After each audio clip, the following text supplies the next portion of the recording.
শুভ দুপুর বন্ধুরা, কেমন আছেন? আশা করি সবাই ভালো আছেন। আজকে আমি রান্না করবো খাসির মাংস। এখানে সব পেঁয়াজ রসুন ভাজি নিচ্ছি। এখন আমি আজকে রান্না করবো খাসির মাংস। সেই রকম খাসির মাংস রান্না করা হয় না বাড়িতে। আসলে আমার ছোটো মেয়েটা খাসির মাংস খায় না। বড়টা বলছে ওর বাবাকে যে আমি খাসির মাংস খাবো, ওই জন্য বাবা নিয়ে আসছে। ছোটোটার জন্য আবার মুরগি রান্না করতে হবে আলাদা করে, যেহেতু খাসির মাংস খায় না। এই যে আমার পেঁয়াজটা ভাজা হয়ে গেছে, এখানে মশলা দিয়ে দেবো।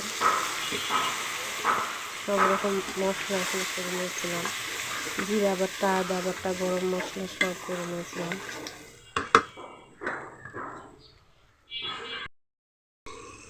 এই যে মাংসের মশলা যত করবে তত মাংসের টেস্ট হবে।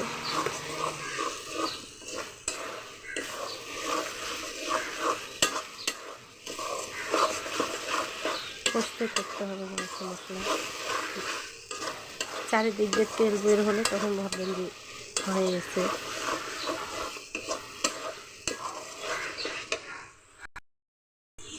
মাংসের মশলাতে আপনার মাংস স্বাদ আনে। এই যে আমার কষানো শেষ, চারিদিক দিয়ে তেল বের হয়ে গেছে। এখন মাংস দিব। মাংসের তেলগুলো একটু পর দেব। মাংস দেব।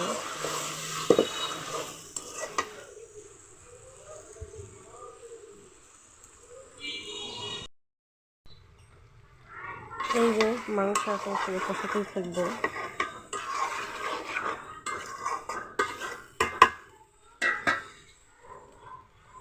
পরিমাণ মতো লবণ দেবো, যাই এরকম খাই। আমরা একটু ঝাল লবণ বেশিই খাই। নাড়াচাড়া করার পরে একটু ঢাকে রাখবো এখন।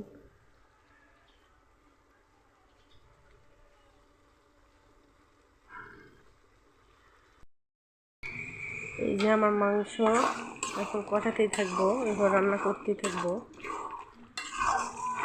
খাসির মাংস একটু সময় ধরে রান্না করতে হয়, তাহলে একটু বেশি টেস্ট হয়।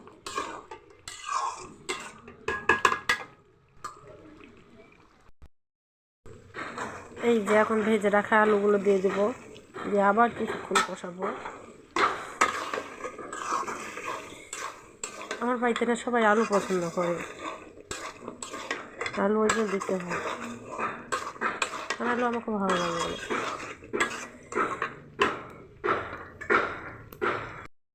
এই যে হচ্ছে কি বলবো, এখন খাসির তেল দেবো। খাসির তেল একটু দিতে হয়, নাহলে যে হয়ে যায়, গলে যায়। এগুলো পরে একটু দিতে হয়। এখন নাড়াচাড়া করে যাবে। একসঙ্গে মাংসের সঙ্গে একসঙ্গে দিলে না তেল সব গলে যায়, এই জন্য একটু পরে দিতে হয়, কষানোর সময় দিতে হয়। এই যে আমার রান্না কষানো হয়েছে মাংসটা, এখন পরিমাণ মতো জল দেবো।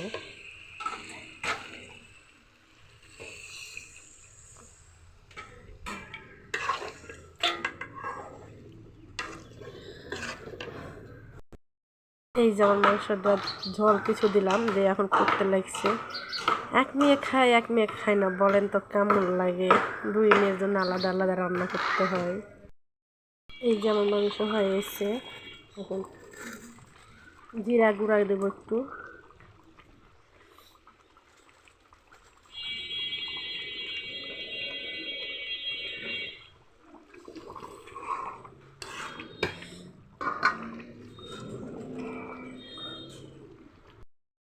এই যে আমার রান্না হয়ে এসে, কেমন হয়েছে কমেন্টে সবাই জানাবেন। আজকের মনে এতটুকু, টাটা, বাই বাই।